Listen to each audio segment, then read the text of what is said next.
Assalamualaikum warahmatullahi wabarakatuh. Selamat pagi anak-anak kelas 4A. Apakah kalian sudah siap untuk belajar hari ini? Sebelum memulai kegiatan, jangan lupa mencuci tangan terlebih dahulu ya, dengan sabun pada air yang mengalir. Sebelum memulai pembelajaran, marilah kita ucapkan bismillah terlebih dahulu. Bismillahirrahmanirrahim. Kamis ini kita akan mempelajari tema 4, subtema 2, pembelajaran 5 dan 6. Mata pelajaran yang pertama adalah IPS dengan materi kegiatan ekonomi. Yang kedua, SBDP dengan materi apresiasi terhadap hasil karya seni menggambar. Yang ketiga, bahasa Indonesia dengan materi menentukan amanat dari teks cerita. Yang terakhir, PPKN dengan materi sikap positif dan negatif terhadap nilai-nilai Pancasila. Kita mulai dengan pembelajaran pertama yaitu IPS. Tahukah kamu bagaimana ikan hasil tangkapan nelayan bisa kita makan?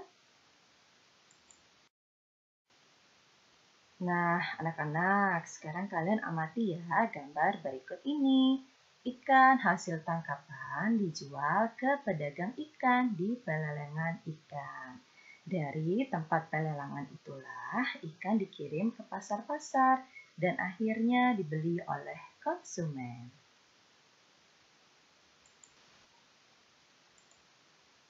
Kegiatan jual beli yang dilakukan oleh pemilik barang dan pembeli barang dikenal dengan istilah kegiatan ekonomi. Kita lanjutkan dengan pembelajaran kedua yaitu SBDP. Apresiasi karya seni merupakan suatu bentuk pengakuan, penghargaan, atau penilaian untuk sebuah karya seni rupa berupa objek yang dapat dinikmati dengan melihat dan merasakannya. Tujuan dari apresiasi seni rupa adalah agar masyarakat dapat menanggapi, menghayati, dan menilai suatu karya. Manfaat melakukan apresiasi karya seni: 1. Agar kita memahami karya seni tersebut dari segala sisi. 2. Memupuk kecintaan kita terhadap karya seni. 3.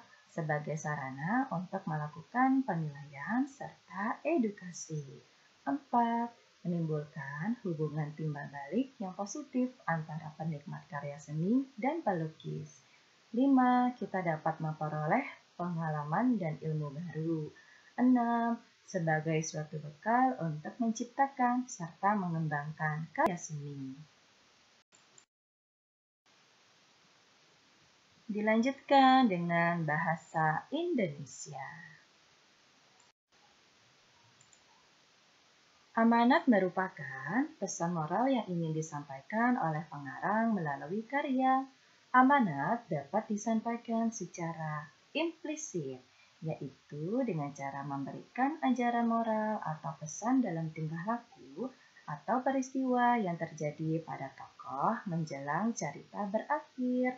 Yang kedua, secara eksplisit, yaitu dengan menyampaikan seruan, saran, peringatan, nasihat, anjuran, larangan yang berhubungan dengan gagasan utama cerita. Pelajaran terakhir untuk hari ini yaitu PPKN. Berikut ini adalah sikap positif terhadap sila kedua Pancasila. 1. Mendahulukan kepentingan umum daripada kepentingan pribadi atau golongan. 2. Menanamkan sikap gotong royong. 3. Menghormati orang lain dalam melaksanakan haknya. 4. Ikut dalam kegiatan kerja bakti di lingkungan masyarakat. 5. Bekerja dengan baik saat mengerjakan tugas kelompok. 6. Berangkat sekolah tepat waktu. 7. Menolong sesama yang membutuhkan bantuan. 8. Menghormati hak dan kewajiban setiap orang. 9. Membela kebenaran dan keadilan. 10. Menyayangi semua manusia. Sikap negatif terhadap sila kedua Pancasila yaitu 1. Bersikap sombong. 2. Mementingkan dirinya sendiri. 3. Mencela hak atau kewajiban orang lain. 4. Tidak mau bergotong royong. 5. Bermalas-malasan jika sedang kerja kelompok. 6. Tidak mau menolong orang yang sedang kesusahan. Anak-anak kelas 4A, untuk materi hari ini sudah selesai. Kita lanjutkan yuk dengan tugas tema. Tugas tema yang pertama yaitu IPS. Kalian amati kembali untuk proses kegiatan berikut ini. Setelah itu, jawablah 3 pertanyaan dengan tepat ya.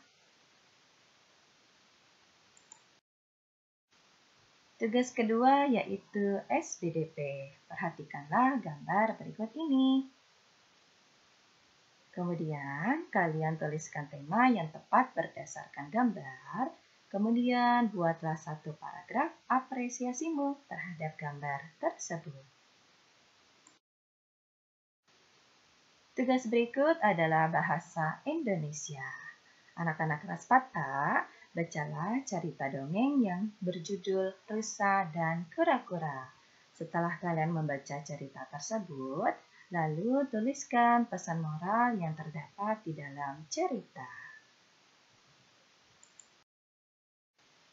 Tugas terakhir hari ini adalah PPKN. Tuliskan sikap positif dan negatif dari cerita Malin Kundang. Anak-anak kelas 4A yang Ibu sayangi, selesai sudah untuk pembelajaran kita di hari Kamis ini. Terima kasih ya telah menyimak video yang Ibu berikan. Sampai jumpa besok. Wassalamualaikum warahmatullahi wabarakatuh.